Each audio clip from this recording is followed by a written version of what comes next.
Dave, I assume I should allow some time on the end for questions, if possible, 10, 15 minutes? That'd be great. Yeah, thanks, Mark. Okay. Yeah, so I'll just wait a moment. Yeah, go ahead. I was going to say, I don't have to shoot off at 11 either, so if people want to continue the discussion, that's fine as well. Great, thanks, Mark. We want to be respectful of your time, but I'm guessing we'll have some questions. So yeah, I'll just wait another minute for a few more to hop on here. Thanks to you who are hopping on the call here.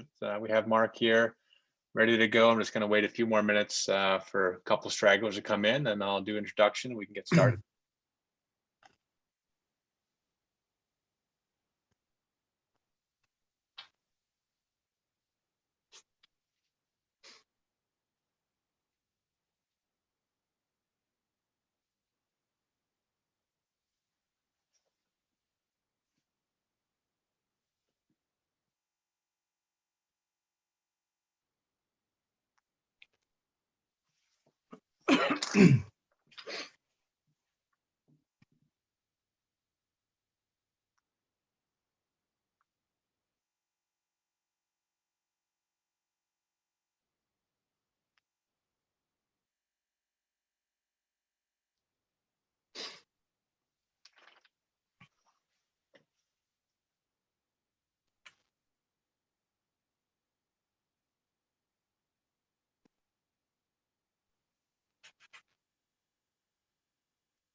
All right, well, in the interest of time and making the most use of having Professor Williams on a Zoom here, I'll get started.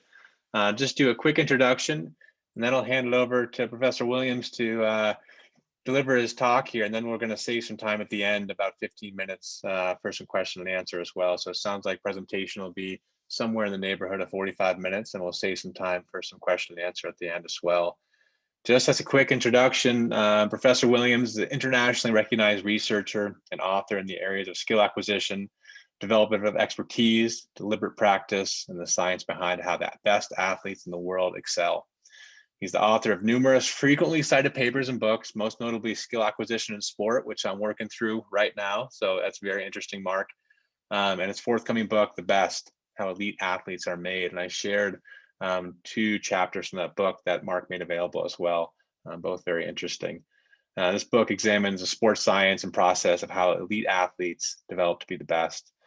Dr. Williams will present today on how to deliver effective practice sessions based on his years of study and research.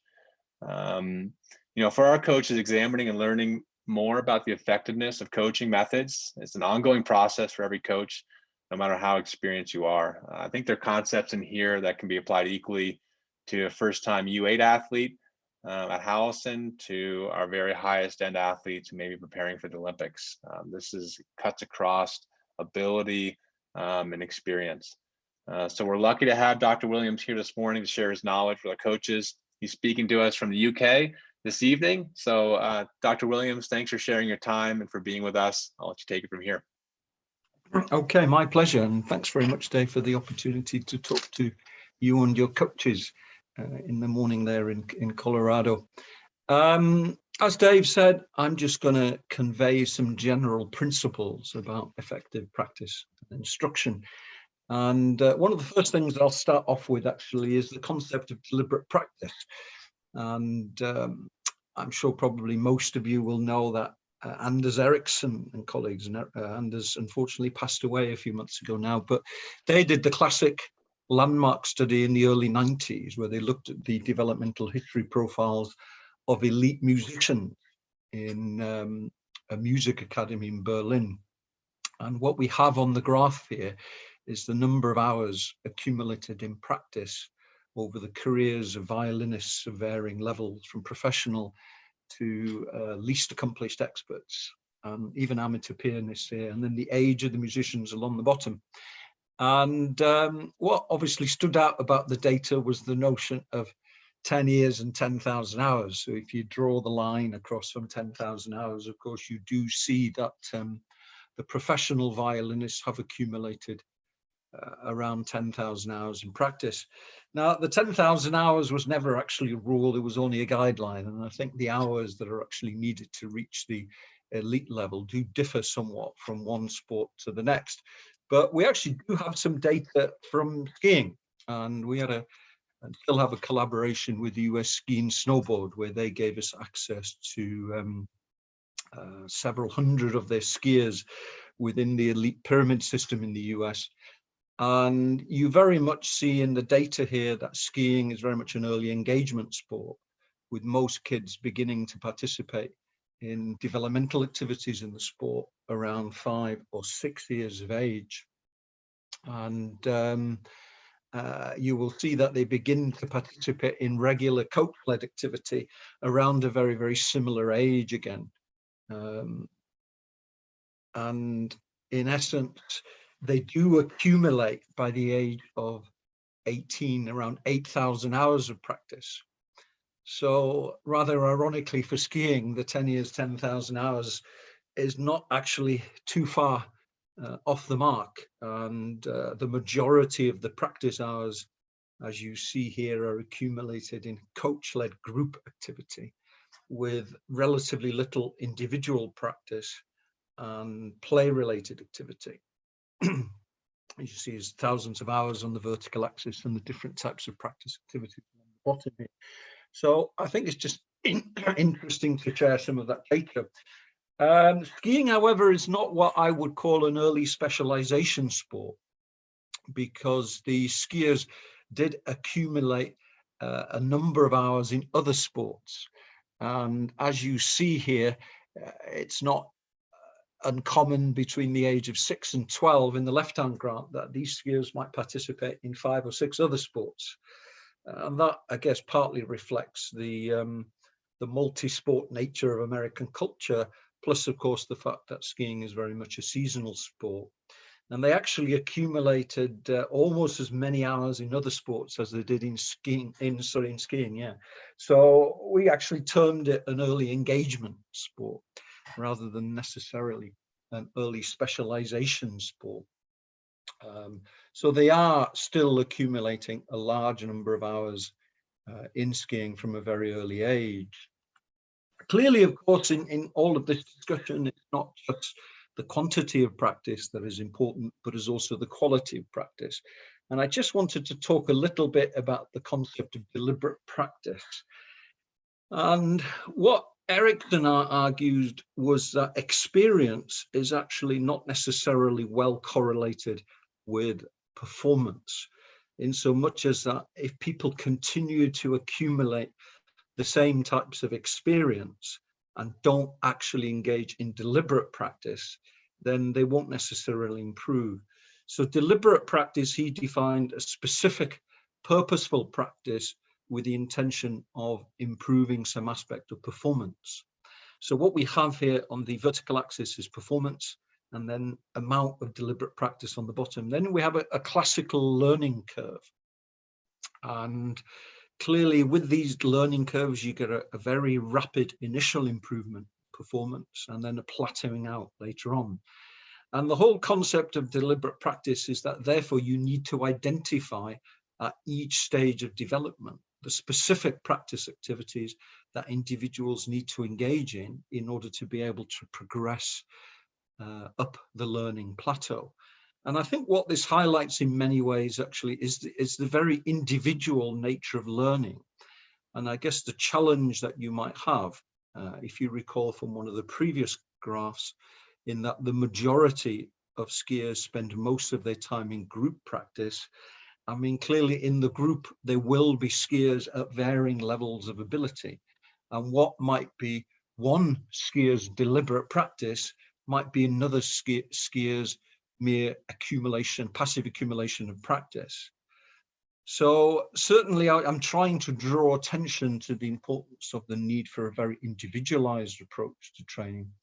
And I guess of the need to use some of the frameworks around deliberate practice of specifically identifying weaknesses that need work on empirically where possible, and then trying to specifically design training programs to rectify those weaknesses over time.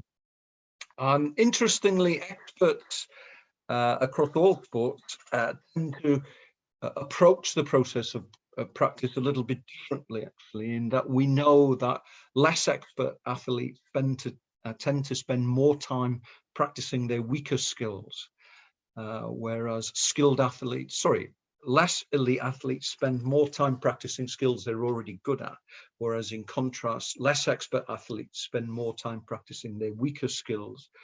Experts typically invest more mental and physical effort in practice.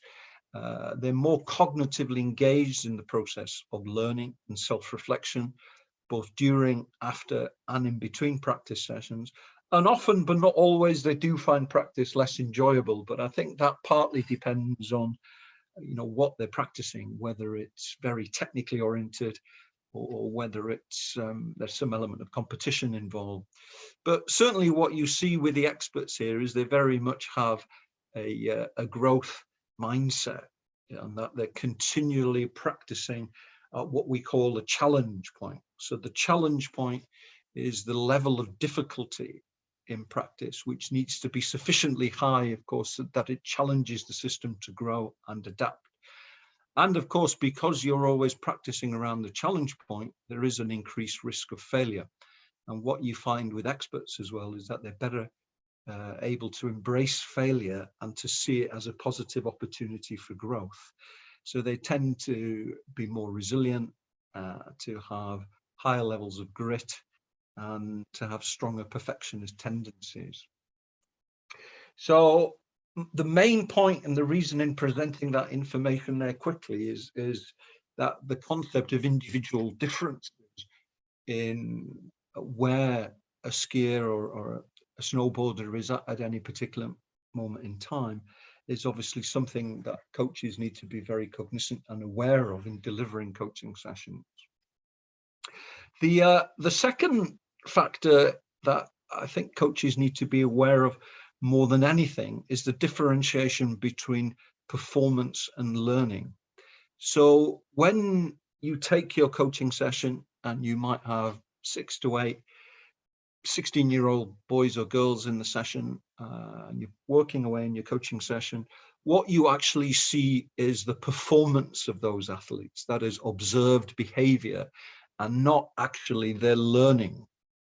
And the key differentiation here actually is that you cannot directly observe learning. You have to infer that learning is taking place through changes in performance over time. And the two key words here are retention, in so much as the change in performance that you see in that practice session is retained over repeated practice sessions over time. And the second key word is transfer, in the sense that the change in performance that you see in practice transfers to other practice sessions and, of course, ideally to competition. And the reason why this differentiation between performance and learning is very important is that different instructional variables impact performance and learning differently. So I'll briefly summarize some of the key points that are to come here. But if the emphasis is on performance during practice, then the research evidence suggests that we should give lots of instruction, do specific block practice of a single skill, and give lots of feedback. But rather paradoxically, almost the reverse conditions promote long-term learning and retention and transfer of skill. So maybe then the challenge should be, what is the least amount of information that I need to give the learner so that the learner can begin to practice the skill? To what extent are my practice conditions variable and dynamic in that they reflect the constraints that exist during competition? And what is the least amount of feedback that I need to give the athlete so that the athlete can learn independently? And those are the conditions, of course, that are more prevalent during competition. And if those conditions are replicated during practice, then the evidence suggests that there is greater learning and retention over a prolonged period of time. This is a classical model of instruction, except you could argue it should be cyclical in nature rather than linear. But essentially, as coaches, we convey information to learners often using demonstrations and verbal instructions. We then structure practice in a certain way so that the learner gets the opportunity to engage in the skill. And then we provide feedback, which often varies in terms of precision, frequency, and mode. And then I guess underpinning these different stages in the instruction process is our philosophy as a coach, and the extent to which we want to be very prescriptive or hands-on in the process, or the extent to which we prefer to be more hands-off, to employ less explicit instructional approaches such as guided discovery. So what I'll do is just briefly go through each of these 4 areas and just highlight some potential myths that may exist in the literature. And I guess the ultimate aim is to encourage reflection, questions where relevant, and clearly some discussion. In terms of the process of conveying information, whilst verbal instructions are, of course, used quite extensively by coaches, probably demonstrations are the ones that are used most effectively. And then, of course, the interesting question to be asked is, how effective are demonstrations? And what the research evidence suggests is that what we actually pick up from demonstrations is the global movement pattern, or the relative motion, you know, the specific technique that you might use to actually carry out the skill. So consequently, most of the research evidence suggests that demonstrations are most effective at early stages of learning, when the learner doesn't really have a clear picture of what it is that they're trying to replicate.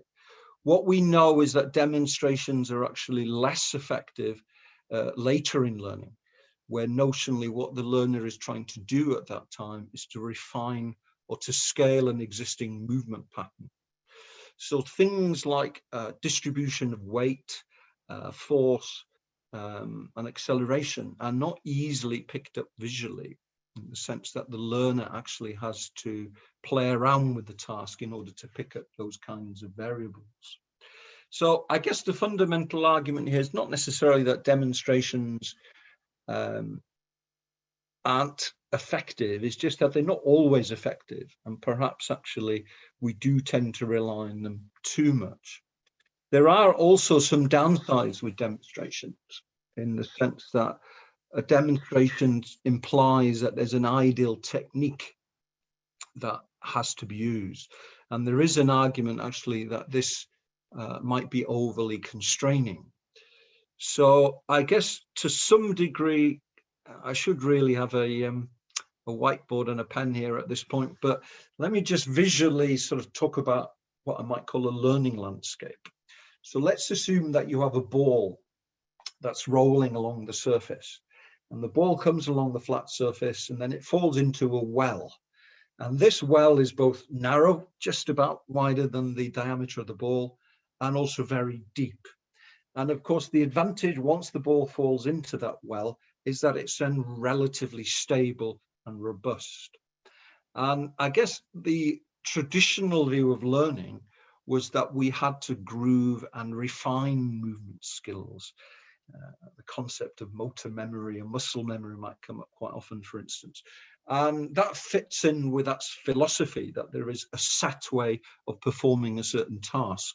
And, you know, the challenge for the coach is to get the athlete to perform that technique. And the more then that technique is practiced, the deeper and the more stable that the well becomes. But over the last couple of decades, research evidence has shown that there is actually a huge amount of variability in the way that even experts perform movement skills. And that, in fact, this variability is not necessarily negative. It's actually functional, in that it helps elite performers to be more adaptive to the constraints of the task or the environment. So the landscape actually may be perceived as a slightly shallower but much wider curve, almost like a lake, if you like, rather than a deep well, so that the ball can doesn't necessarily fall out of this shallow well, but tends to rock about a little bit. And this rocking motion, if you like, is this functional variability, which allows the athlete to deal with the different variability that he or she comes across during competition. So, demonstrations, well, I understand that they may well be a safety issue in terms of some aspect of learning skills in some sports. By and large, I think we need to be a little bit more circumspect in using demonstrations and maybe try and create a range of different demonstrations that people can look at, which presents a variety of different ways in which the skill may be performed. Because ultimately, it's not technique, of course, that it's important, it's skill, and skill is the way that technique is applied in the competition and performance setting. So the second part relates to how we might structure practice, and there's a huge amount of research work that's been done here again.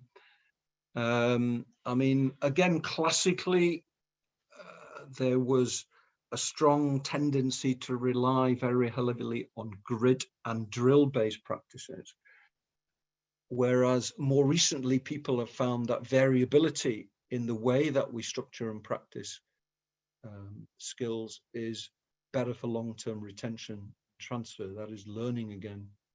And I'm just going to highlight two key variables. One, it's a bit of a mouthful. It's called contextual interference, but essentially it relates to the number of skills that you practice in one practice session. So a low contextual interference is one, for instance, where you might just practice a single skill, let's say for the 30 or 60-minute coaching session. Whereas a high contextual interference is one where you might practice a multitude of skills in that session. And of course, the highest form of contextual interference is one where you might never actually perform the same skills twice. Now, this becomes very easy in a sport like tennis or soccer, for instance, because a low contextual interference in tennis might be you just practice the forehand drive shot for the whole 60 minutes. Whereas a high contextual interference is you practicing forehand, backhand, drop shot, smash, serve, and as I said, in a totally random manner. It's a little bit harder in the context of skiing, I guess, in the sense that the interesting question is skiing one skill or is it a combination of different skills? And again, I haven't got an answer to that, but it's something that maybe a question or two might come up later on. So typically, this is, again, another one of these key differentiations between performance and learning. What we know is that if you only practice a single skill for the whole of that practice session, then performance will be better. But rather ironically, if you practice a number of different skills, then long-term learning and retention is better. And the argument is that repeating the same skill over and over again is less beneficial for skill learning than instances where you have to cognitively engage the learner in the process of learning. So the learner has to think about what he or she is doing, how they're going to parameterize and perform the movement skill, and that this variability through the form of contextual interference is therefore optimal for learning. And then a related skill is something called variability of practice. So specific practice really relates to constant repetition of a single skill. So by way of example, if I'm putting a golf ball repeatedly from a 5-yard from the whole distance, then that's specific practice. Whereas variable practice might be that I'm putting the ball from 5 meters, 10 yards, 15 yards, 3 yards. So that's a highly variable practice situation. And again, the research evidence supports that for contextual interference in so much as that whilst specific practice is better for performance, variable practice is better for learning. So fundamentally here, the challenge for the coach is to try and manipulate all the factors that are typically manipulated during competition: distance, speed, height, direction. And that practice should really mimic the demands of competition as best as possible. So very simply here, if I give two broad examples, rather than spending an hour practicing putting from 5 yards, it would actually be better for the coach who is trying to develop long-term learning in the golfer to practice a few putts from different distances, to practice chipping, to practice driving, to practice mid-iron shots, because that variability better reflects the demands of competition. So I think the key take-home point from this section is more to do with the fact that whilst historically the tendency has been to try and simplify the skill in order to provide repetitive and constant practice conditions such that this well that I mentioned in the landscape becomes deeper and shallower again, more recent evidence suggests that practice sessions need to be variable, dynamic, and somewhat chaotic in such that they better reflect the demands of competition. And this actually doesn't just apply to the technical stroke tactical aspects of the skill. It also applies to issues like stress, fatigue, and anxiety. So we know, for instance, that practice when fatigued or when anxious results in poorer performance during practice, but actually produces better long-term learning and retention, because ultimately, of course, athletes have to perform with those conditions present. And therefore, the more that you can present those competitions during practice, the more opportunity they have to problem solve and to develop the kinds of adaptive skills that are needed during competition. The same concept applies in providing feedback as with instruction, in that, feedback, like instruction, is important to skill learning. In fact, feedback is often described as the second most important factor in learning after practice on the skill itself. And we do know that feedback provides more effective learning, results in correct development of a skill, better eventual performance, and increased effort and persistence. But at the same time, we also know that feedback or augmented feedback from the coach becomes less important as skill level increases, because ultimately the learners begin to develop the ability to detect and correct their own errors. So the challenge for the coach, therefore, is twofold, to determine what is the least amount of feedback that needs to be given so as to encourage the athlete to learn independently, and then to find ways to try and fade out that information over time, such that in essence the learner then takes an increasing role in being responsible for the processing of his or her feedback. So there's something actually called the guidance hypothesis. Essentially, the guidance hypothesis suggests that more feedback is not always better. Whilst a higher relative frequency of feedback might be better for performance, a much lower one is better for learning. So as I said, the problem with too much feedback is that it results in memory overload and over dependence on extrinsic feedback, and it doesn't provide the learner with the opportunity for trial and error learning. So using techniques like summary feedback, that is providing feedback every handful of practice attempts rather than every single practice attempt, bandwidth feedback, where feedback is only provided when performance falls outside of a certain bandwidth of error, providing descriptive rather than prescriptive feedback, was describing what went wrong, but not necessarily giving the solution to the problem, and using question and answer styles are all good illustrations of how the coach can put greater emphasis on the learner to be better at processing his or her feedback. Some of you will have probably read on the benefits of an external focus of attention as well over the last few years. And there's certainly quite a lot of research evidence that suggests the benefits of an external over an internal focus of attention.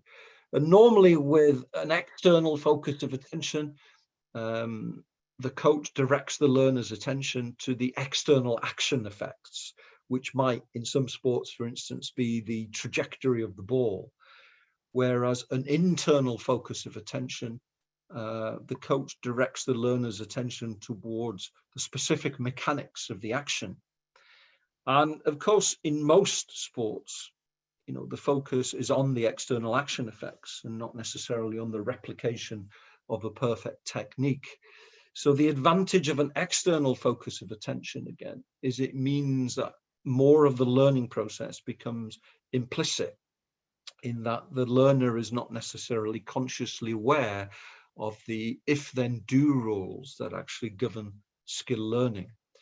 And one of the disadvantages of learning the skill through a very strong focus on the internal mechanics, for instance, and again, some of the potential disadvantages of high use of demonstration, high use of instruction, and high use of feedback, is that when the athlete gets anxious or fatigued, he or she then tends to reinvest cognitive effort in aspects of the movements that had previously become automated.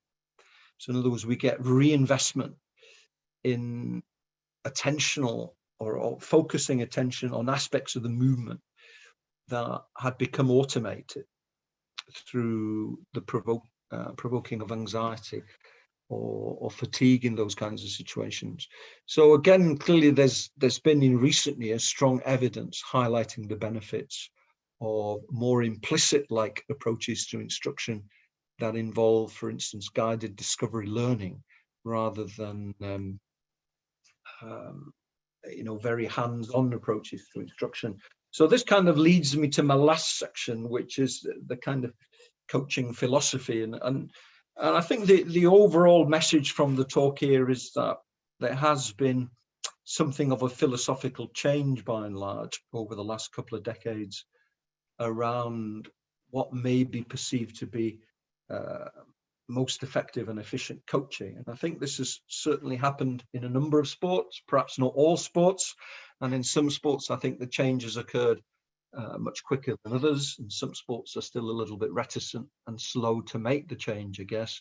But as I said, historically, coaching was very prescriptive, and coaches would tend to rely a lot on the provision of instruction, heavy use of demonstrations, grill and drill-based practices involving specific and low contextual interference practice conditions, and the provision of copious amounts of feedback.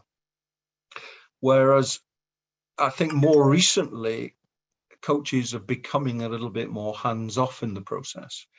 And maybe the challenge is to think of it in terms of what is the least amount of instruction, taking into account issues around safety, that I need to give these athletes so that they can begin to practice the skill. To what extent are my practice conditions dynamic and variable in that they recreate the actual skill as it is within competition? And again, what is the least amount of feedback? And an approach that has, well, let me firstly highlight some of the advantages and disadvantages of prescriptive coaching versus guided discovery here. Firstly, from a prescriptive coaching perspective, the downside is that it may impose artificial constraints on learning and may be very good on creating temporary and inefficient movement solutions, what we might call routine expertise. But the research evidence suggests that these skills are more likely to break down under pressure, although the one plus point of a prescriptive approach to coaching is that initial changes in performance may be a little bit quicker. Whereas in contrast, guided discovery or less prescriptive approaches to instruction, these skills have been found to be more adaptable and unique, what we call adaptive expertise rather than routine expertise. So adaptive experts can solve all problems all the time. So there's an air of creativity and increased functionality about how they perform those skills. Skills learned in this way have been shown to be more resistant to forgetting, less likely to break down under pressure. But the downside, of course, is that learning or changes in performance may take longer, highlighting, I guess, this need for skill development to be seen as a long-term process rather than a short-term fix. I mean, one framework that has gathered a lot of support over the last decade or so is the constraints-based framework. And essentially what the framework suggests here is you have athlete behavior coming out of the bottom of the triangle here.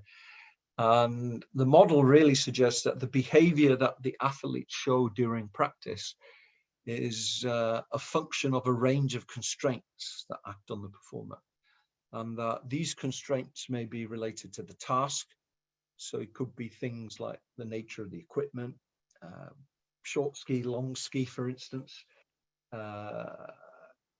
Some coaches in some sports can manipulate things like conditions, rules, time and space. So these are all what they might call task constraints. Athlete constraints might be perceived to be things like fatigue, workload, strength, power, self-confidence, emotional level, the different subcomponents of performance. And then environment may be some sports, playing surfaces and conditions. Obviously snow conditions is an obvious one from a skiing perspective. So the nature of the slopes by definition create a fair amount of variability. So the argument is that the athlete needs to be exposed to all of these constraints as they fit in with that landscape that I described. So again, the landscape is one of being a fairly shallow dip rather than a deep, narrow well, but one that's shallow and quite broad. And again, if we talk about the ball moving around in this landscape, the issue is that all of these constraints reflect some element of functional variability in the process of learning. And therefore, the challenge through the process of practice and competition is to provide athletes to a broad range of exposure to these environments in the same way that they would during competition. So, key take-home messages. Firstly, I'd highlight the importance of working on areas of weakness and actually accumulating hours in deliberate practice rather than merely passively accumulating practice and spending time working on skills that the athlete's already good at. And clearly that's a big issue when you do have groups of athletes. And as I said at the start, most of the skiers' exposure to coaching and instruction is in groups, which clearly presents a challenge. And then most of the other things are related to this key differentiation between performance and learning. And the research evidence now suggests that a focus on providing minimal instruction and empowering the athletes to learn independently certainly have increased benefits over very prescriptive and rigid approaches to practice and instruction.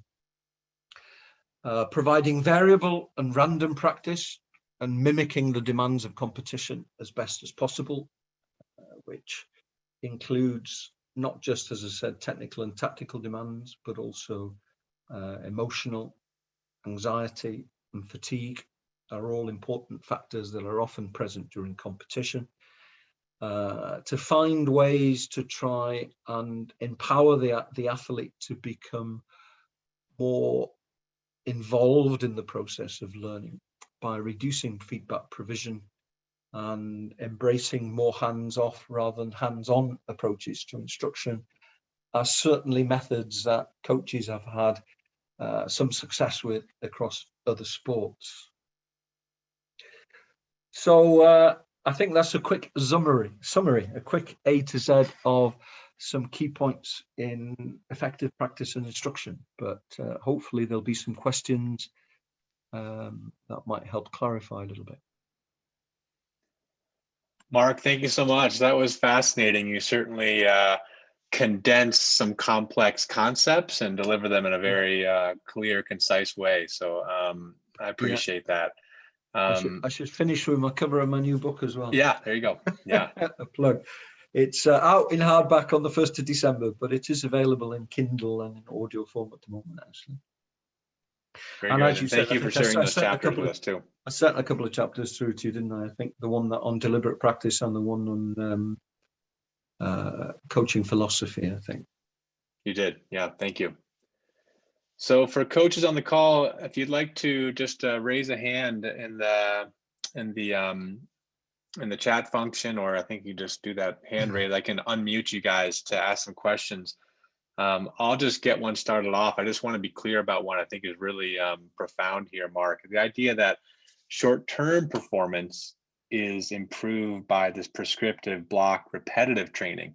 And a coach is going to see that right away by being really prescriptive, by having repetitive block training, they're going to see immediate performance improvement. But that the long-term learning that's necessary for development towards elite performance is better served by more variable training. Is that right? I just want to make sure I'm clear on that. And I think that's a really important concept and as a coach, you look for that, you look for feedback. We all do, right? And it's very rewarding to find something where you have an immediate response, but it sounds like there's more and more research that is not the best for this long-term development, correct? That's correct, and that's a very resilient finding, to be honest. But it obviously highlights, the challenges from a coach's perspective, because ultimately, what the coach sees is not necessarily what he or she gets as far as long-term learning and retention is concerned. And of course, it's a difficult balance as well, because whilst I would fundamentally say that the medium to long-term focus should nearly always be on skill learning and development, I suppose you can't totally ignore performance either, in so much as that if performance is so poor in a coaching session that athletes decide that they're not very good at this sport and decide not to come back again, then clearly that has its problems as well. And of course, if I'm coaching at a reasonably high level and there's a major competition tomorrow, then maybe my focus on today is performance. So long as the session goes well and the athlete leaves that session feeling confident that he or she is well prepared for tomorrow, then that's a fundamental factor as well. So as always in these issues, Dave, it's not a black and a white solution to it. There's numerous shades of grey here. Not quite 50 shades of grey, perhaps, but certainly, there's a balance here between professional knowledge that I think comes from what we know about skill acquisition and the research that's been done, and of course then the craft knowledge of the coach in how he or she applies these concepts. Of course, and that's where the art comes in, right? Is how to balance the block training with the variability and the athlete-led training. So very interesting. Yeah. Okay, well, we have a question, Tony. I think Tony Ludico. I think you're unmuted. If you want to go ahead and fire away. Hi, Mark. Thanks for giving this talk. Really early on, you had a slide that sort of referenced the difference between elite athletes and non-elite athletes, and the way they train and some things. And on that, I thought that you said that elite athletes find training less enjoyable, but they're focusing on their weaker skills.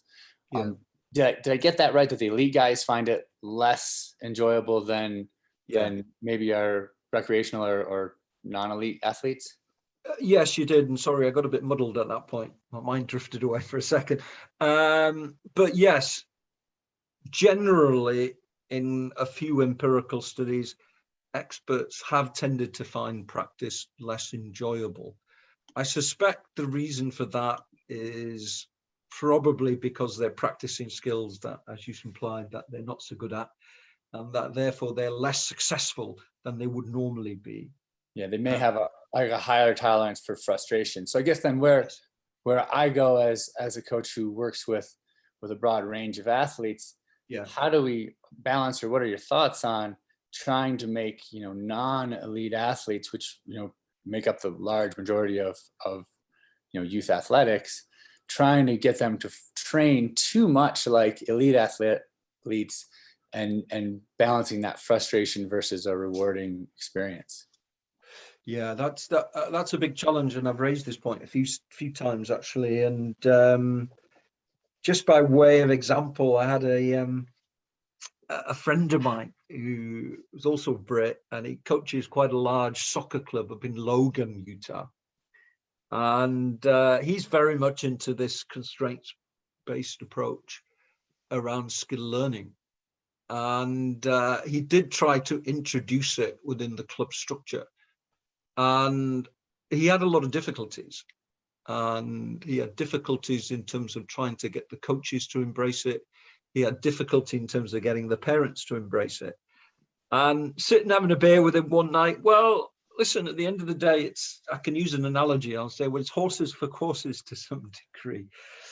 And the kinds of conditions that might be optimal for the development of elite athletes through a high performance pyramid may not always be the conditions that are optimal for the development of kids at the bottom end of that triangle, where essentially, they're never going to be Olympic skiers. All they really want to do is to learn the core skills so that they can enjoy snowboarding and skiing across the development and learn the basic skills. So maybe performance is the most important thing for them. So I suppose what it highlights, though, actually, is that it's very difficult to create elite level skiers and develop skills in a broad range of athletes of varying levels using the same system and the same method of coaching and instruction. Because ultimately, one of the strongest rules of science is specificity, or the fact that we become a product of our environment. So clearly the kind of environment that develops a recreational skier is not the type of environment that creates an Olympic medal winning skier by and large. Yeah. So again, kind of going back to where you started, the individuality of, even in a large group, you still got to have coaches focused on where each kid is. And as they grow, you may say, hey, you're ready for this or something along those lines. Yeah, I think it highlights the challenges as well. I mean, if you've got a mixed group of kids, whatever age they are, say you've got 10 kids of 8 years of age, and there's a big variance in ability within that group, well, it becomes very difficult to create an optimal training session for all of those because they're all on a different spot on the learning curve. So as I said, what may be or could be perceived as deliberate practice for one of those maybe no more than maintenance training for the other.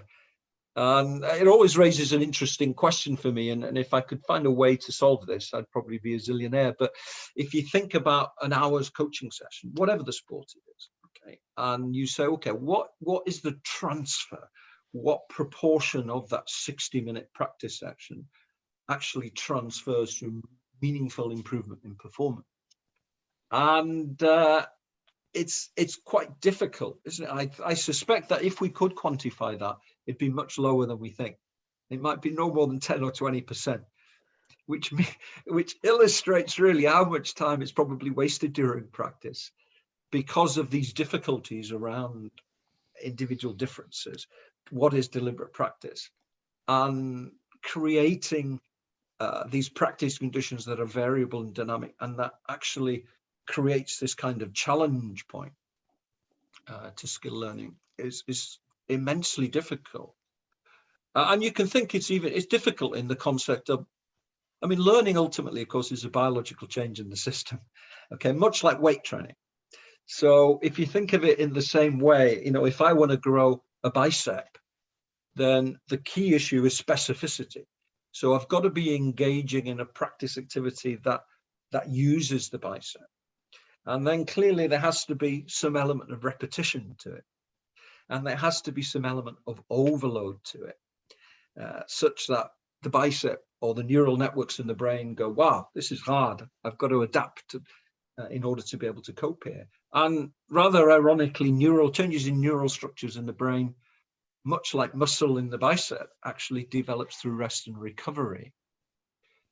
But the thing is with weight training, for instance, is, I can pick up a 30-pound barbell. And if that's not good enough for me, I can then pick up a 40-pound barbell.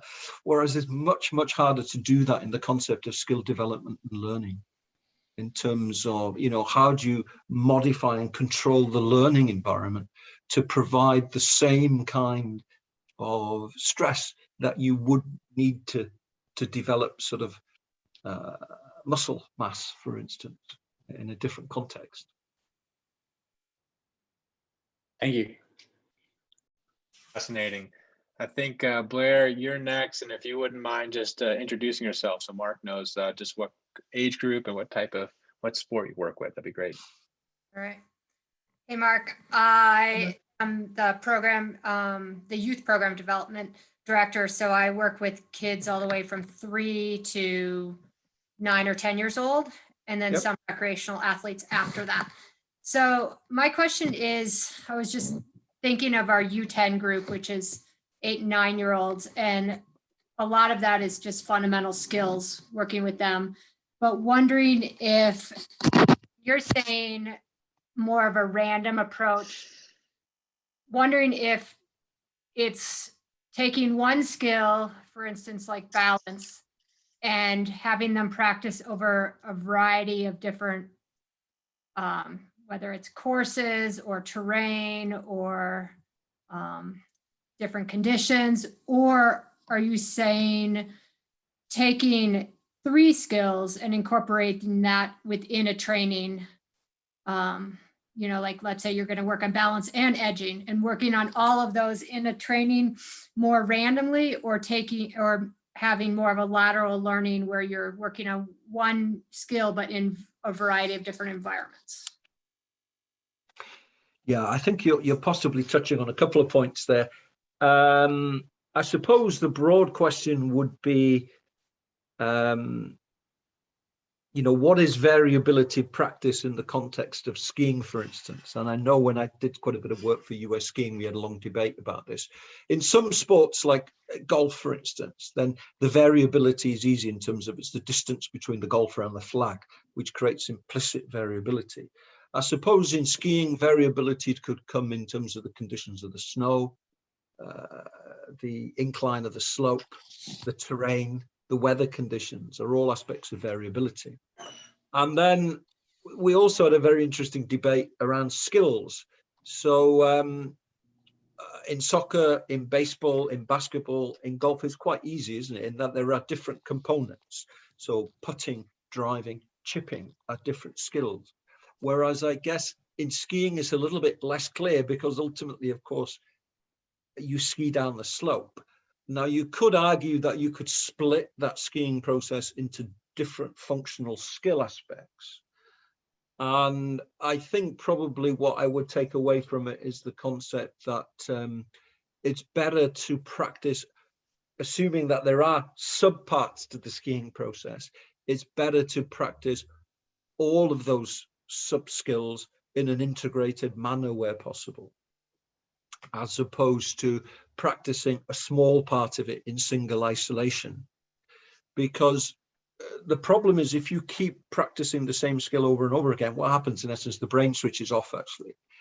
So because it's no longer challenging to the system. Whereas clearly, if you're doing something different from one trial to the next, then functionally the brain remains more active, and there is what we call a deeper level of processing that's induced by that. So I think that partly answers the question. I think you also touched a little bit on, when you spoke about balance, around issues around transferability of skills, and that's a great question. And it's interesting not just from a practice perspective, but it's also interesting from we're looking at developmental pathways of elite athletes, since obviously there's a raging debate around the relative benefits of early specialization into the sport as opposed to a very diverse initial sporting background, or even early engagement, which I think the skiers do. Now, early engagement actually probably has the best of both worlds, in that they're accumulating large amounts of practice in the primary sport, whilst also being able to sample other sports. So, and that potentially avoids overuse injuries, burnout, gives them a lifetime of skills that they can use in different other domains other than just skiing. And of course, it may well be that they may get tired with skiing, and then they can take up one of the other sports at the other time. So there are certainly benefits to diversity or early engagement.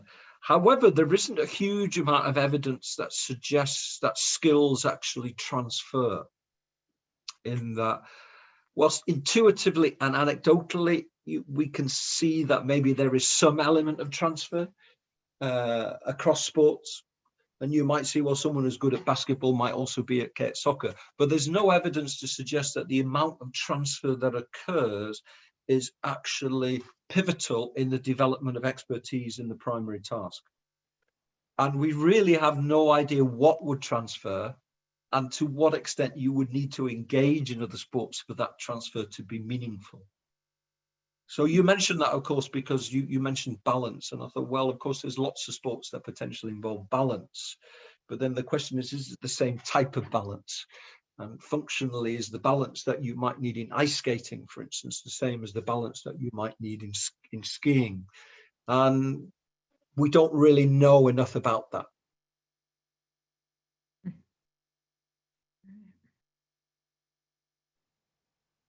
Great. Thanks, Mark. I think John Nolting, I think you are next to raise your hand. Yeah, thank you. Thank you, Dr. Williams. And really, really good presentation. Lots of great information. Thanks for spending the time with our club.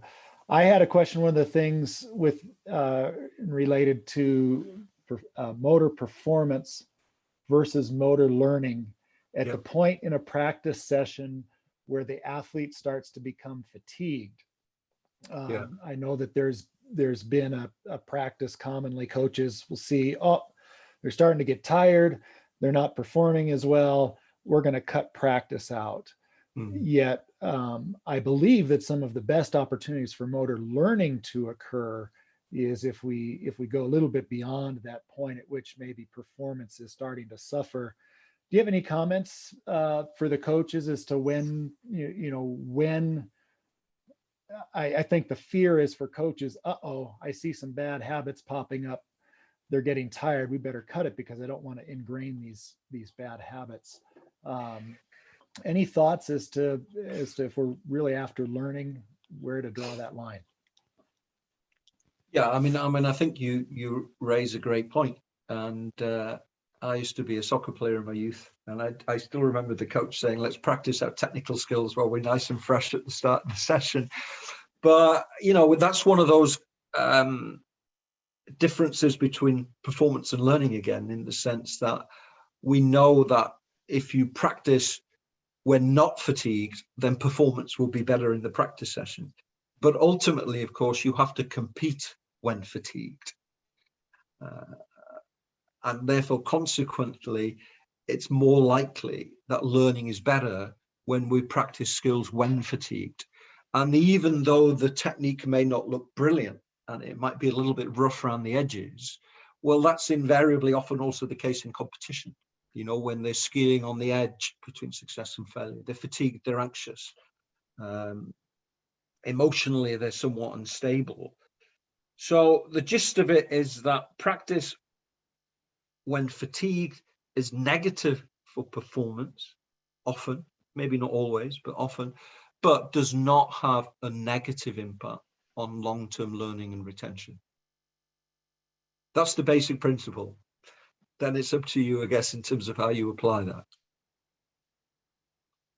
Yeah, thanks. And certainly for some of our sports, if we're in a 70-mile-an-hour downhill course and we hit a certain level of fatigue, then it becomes a safety issue. But where that's not in place, if I would think that if the athlete is able to still focus cognitively on what they're trying to do, even if the performance isn't as good, that some good learning could be taking place. Yeah. No, absolutely. I mean, I've mentioned safety a couple of times in skiing. It is obviously something that you have to be much more aware of in skiing than in a lot of other sports. But so that is clearly a key factor. But yes, certainly setting aside the safety issue, practicing in a non-optimal way when fatigued, as I said, shouldn't really have any negative impacts on performance. because ultimately they will have to recreate those settings during competition in some shape or form, and they will be highly stressed and fatigued. So learning to deal with that is an important part of creating, that variable learning environment. Did my analogy seem reasonably clear, by the way, in terms of what I mean by this a bowl that's sort of wide but not too deep? Does that make sense? Yes. Think of it as a soup bowl, if you like, in a very simple way, in the sense that it's obviously quite wide, but it's also got some depth to it. And that's the performance environment, as opposed to it being a big mug. So you're almost eating your soup out of a soup bowl rather than out of a soup cup. Another analogy. Very good. I think Ben Brown, you typed in a question into the Q&A. Would you like to ask that? If I can turn on your audio here.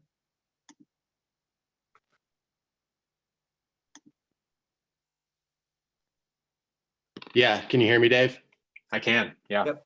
Yeah, just kind of piggybacking on Blair's question about, when to focus on teaching certain skills and at a younger age, since the foundation of our sport is carving. Until you learn how to carve a ski, would it be better to have more of a blocked, easier learning environment versus, putting them in environments where they can't necessarily use their skis in an optimal manner? I've just seen it before where kids they don't learn the proper skills. They may never learn them, or they just skip steps. So I just worry that the constraint-based variable training might interfere with the learning long term. Yeah, again, great question. The answer is a little bit gray again, in the sense that there is some evidence to suggest that blocked repetitive practice may have some benefits very early in skill development, particularly with young children. But I suppose you could look at it in a couple of ways. Even if you start off with repetitive block practice, then I guess maybe the challenge is, well, can we move more quickly into more dynamic and variable practice conditions? And that's, so that's a more conservative approach to looking at skill learning. It's interesting, though, when you look at other sports, and I mean, we can open this discussion, but if you look at some of the best soccer players coming out of South America, Brazil, for instance, and even from the streets of Paris, they have typically then they have very little exposure to systematic coaching at a very early age. So really their exposure to the sport is through street soccer. But then clearly what you find is that their long-term skill development is a lot better than those who have actually gone through very prescriptive and structured coaching sessions. Now, I know that soccer is not skiing, and I know that skiing is probably, from my perspective, a much harder skill to learn. And there is a safety issue, which you obviously don't, by and large, get in soccer to the same extent. So I'm not sure I really answered that question directly, but I suppose I'm just highlighting the two sides of the story, really, in the sense, yes, there's some evidence to suggest that repetitive block practice with young kids early in skill development may be beneficial. The potential downside is, of course, is if you stay in that repetitive block practice scheduling for too long, in that they may well slow down their medium to long-term skill development. But on the other hand, in other sports, there is also some evidence to suggest that these kids learn these skills very successfully without specific repetitive blocked coaching and instruction. But bear in mind that skiing has more safety concerns and potentially maybe a harder sport to learn, maybe sports like soccer and tennis or basketball, where this kind of street sport environment is very conducive to the development of those kinds of skills. It was very interesting. I don't know whether you noticed on the different activities that I put forward for the coaches in skiing, that there isn't a lot of informal play. If I go back, the play is well, it's about 1,000 hours a year. No, it's 1,000 hours. Sorry, it's 1,000 hours across their development. Yeah, so it's no more than 50 hours a year in play. So Mark, clearly, most of the coaching is through coach-led group practice.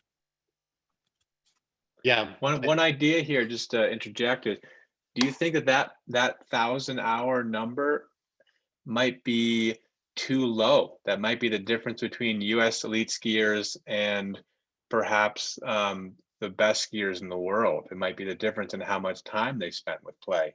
Do you think it could go the other way as well? Yeah, and I can share some papers on that. We do have some data from elite Austrian skiers, and they did spend more time in play-related activity during development. I think I've seen that research. Yeah, that the difference was they all had the same amount of coach training. Yeah, but the difference was how much time they spent at play. yeah. That was between the sub elite and the multiple medalist category, to put it that way. And actually, let me make it clear as well, because you can easily perceive that as being dependent on whether the coach is present or not. And that isn't strictly true, of course. It's to do with the nature of the activity that they're taking part in. So maybe we should try and take the coach out of it. Maybe the problem is that when the coach is present, too much of the practice is structured and repetitive, drill-like. Whereas when the coach is not present, then maybe these guys create learning environments that are more dynamic and more intrinsic and best reflect the demands of competition. So, I mean, obviously, there's no reason why a coach can't be present and still create those kinds of practice conditions through more hands-off approaches to instruction and training. But whether that is the case in reality or not, I don't know. Very good. I think we have time just for one more question. Is there anyone else out there? I don't see a hand raised right now, but is there anyone who'd like to jump in and ask one final question here? Bobby? You had your hand raised before as well.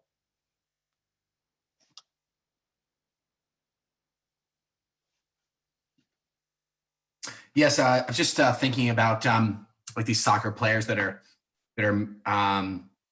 you know, in an unstructured environment on the streets and wherever in Paris or you know, South American countries, etc. But I think it's interesting. I think those kids are probably so exposed. I don't know what you think about this, but those kids are so exposed to the soccer on television. They're watching it and they're watching it and they're watching it. They're just trying to emulate their heroes.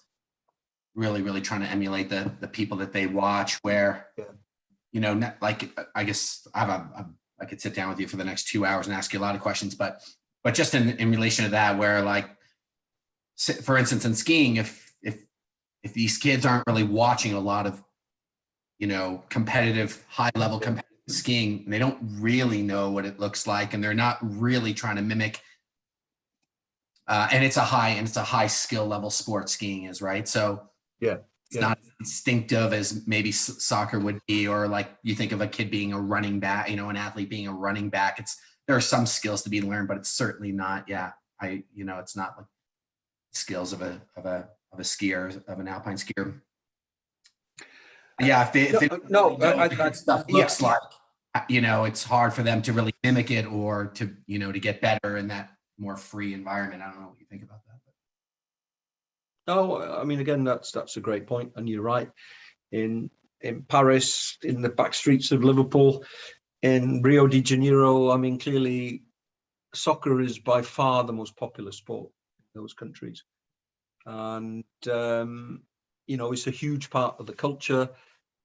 It's also, of course, a sport that is appeals to people from low socioeconomic backgrounds because it doesn't involve a lot of cost. And certainly in Brazil, you know, kids go out and play in the streets, in the backyards, on the beaches, and it's a relatively cheap activity. Whereas I suppose you're right on two fronts. From the skiing perspective, it's probably culturally not as popular, even in North America, maybe in Austria, it might be just as popular as soccer, perhaps. But, you know, the US is very much a multi-sport culture. And while skiing is very popular, you know, there are lots of other sports that are equally popular. Plus the fact, of course, it's seasonal. So you only get, what, 6 months a year at most from a skiing perspective. Plus, of course, it's probably a mid to high socioeconomic sport, in the sense that clearly, you know, it's not cheap. You have to buy a ski pass, you have to buy skis. So it's not the kind of activity that probably lends itself as easily to play, perhaps. But I guess, as you can see, there is some play that goes on. It's just much lower than what it might be in some of those other sports that we mentioned. Whether there would be advantages in increasing that, quite probably, if we base the conclusions on other sports, in the sense that the kids are actually very good at recreating race conditions during play kind of scenarios. Whereas in contrast, too much emphasis on very prescriptive forms of coaching may actually simplify and reduce the complexity that they may actually happily put themselves into practice when allowed to play on their own accord. Yeah, fair. Mhm. Great. And Mark, do you have time for one final question? We have one more hand raised Sure. currently. Do you have just a Yeah. few minutes? Then we'll, Yeah, we'll no wrap it problem. up. Yeah, sure. Okay, Colin, I'll let you go ahead here. Great, thank you. Thanks, Mark. Thanks for all your information. Can you hear me? Yep. Thanks, Colin. Great. So my question is, I just got done with a weekend of bicycle instructing kind of certification. So I learned how to do things like, analyze berm cornering. So really, seems like kind of the specific practice stuff. And so I did notice how, it's really effective to be able to get people, more skills by really breaking it down. And it seems like what we're saying here is that from the newest research, to use more variable practice would really be of benefit. And so I'm thinking specifically, I'll give you a really specific example. So like this weekend, we're doing berm cornering. So how do you corner through a berm? And, this idea from BICP is that the program went through is that, you should think about it as there's three main concepts. You need to be low, you need to look over your shoulder and up, and you need to lean your bike and your body. And then, you can break it down in other things, like, are you braking through the corner? Are you braking, making sure to not use your front brake and maybe trail brake with your rear brake? Are you balanced frontwards, backwards, left and right? Advanced technique of that would be, are you maybe even slightly counter steering, or are you steering into the berm correctly to change your trajectory? And this is really effective, but this obviously is more the specific practice kind of stuff. And the kids really respond to this and they really like that. But, so I'm kind of trying to give a real world example of how to convert this, maybe, if that makes sense. And so I'm thinking that, well, maybe to kind of hide all this from them in a way, and for me to keep this in my mind, and we still do the same type of a thing, but we maybe, instead of going over the same corner over and over again, they all go through a section for 30 seconds. And then, I have looked at all of them, and then maybe I give them, the least amount of information possible, and maybe ask them a question. If I see that maybe they're going through the corner too far behind, their center mass is too far back, I ask them, well, what would you think if it felt like if you were farther forwards and backwards? Not even tell them what I think the correction should be, but to essentially encourage them to experiment with what I think would probably help them. Does that make sense, or am I not making any sense? No, I think what you're alluding to, I guess, is the potential benefits or not of breaking down skills and practicing skills in parts. And Alan, of course, historically, that has been an often used approach. I suppose the challenge is that when you start to break down skills, does the sum of the parts equate to the whole? I guess, do they become very different parts when you practice them in isolation? And also, is it the way that the parts link together, which is the key thing to actually practice?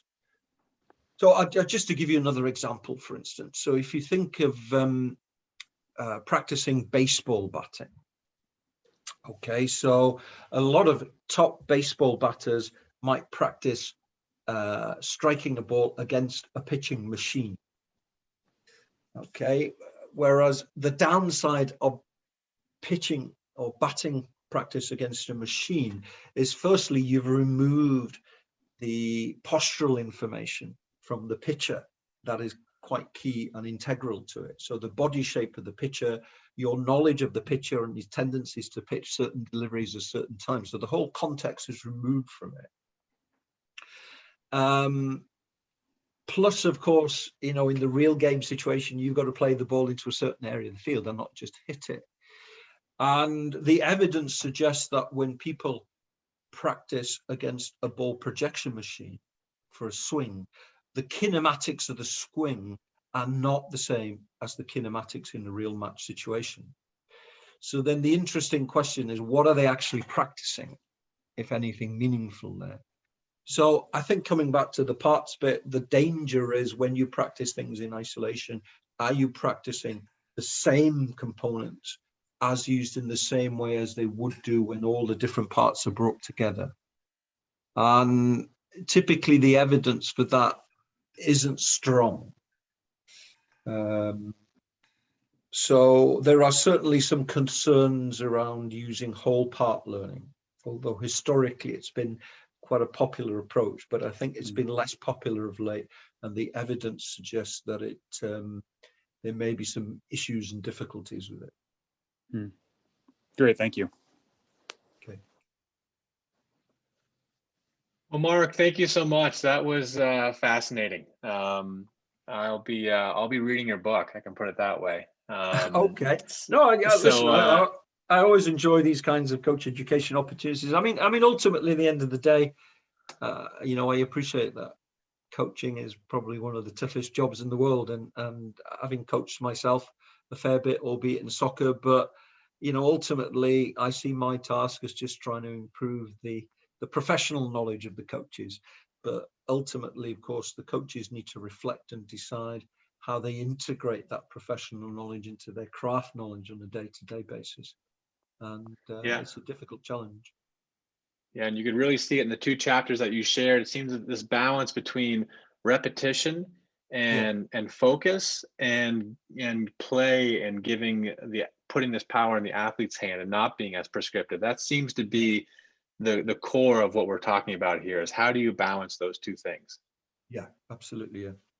Yeah, they're the two key take-home messages, so to speak, which I think it's a great couple of topics for a conversation over a cup of coffee or a couple of beers in the bar.